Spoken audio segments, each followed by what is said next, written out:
రక్షణ లేనితనం, ప్రకృతి విధ్వంసం, వీటి దగ్గర నుంచి మనిషి ఏకోన్ముఖంగా యుద్ధం చేస్తాడు. అందరు మనుషులేని యుద్ధం చేస్తారు. సమాజం పెరిగి పెరిగి పెద్దదవుతున్న కొద్దీ సమస్యలు గుర్తించబడతాయి.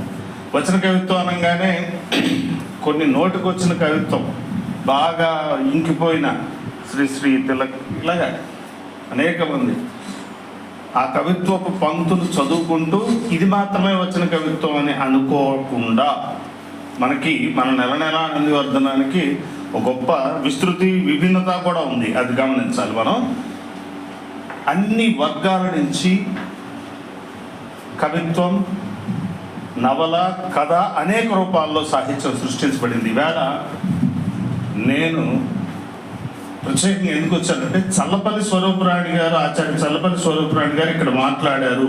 ఎందుకంటే దళిత స్త్రీవాదం ప్రారంభకుల్లో చల్లపల్లి స్వరూపరాణి గారు ఆవిడ ఇక్కడ వచ్చారు, మనతో మాట్లాడారు, వాదాన్ని చెప్పారు, నేపథ్యాన్ని చెప్పారు అనే విషయం మనం నమోదు చేసుకోదగింది.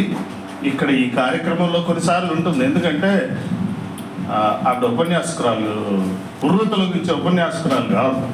ఆవిడ మంకెన పువ్వు మీద, వేకువ పెట్ట మీద మనం ఇంకోసారి మాట్లాడుకోవాలి, ఇంకెవరన్నా మాట్లాడాలి. స్వరూపరాణి గారే ఇంకా ఆమె కవిత్వాన్ని గురించి చెప్తే బాగుండదు, అది వేరే పని చేస్తారు. ఆమె ఉద్యమ నేపథ్యం, ఎలా నిర్మాణం జరిగింది సాహిత్యం అన్న విషయాన్ని చెప్పడం, ఇది మళ్ళీ చరిత్రలో నమోదు కావడం, ఆ ఉపన్యాసం మనం నమోదు చేస్తాం కదా అక్షరం.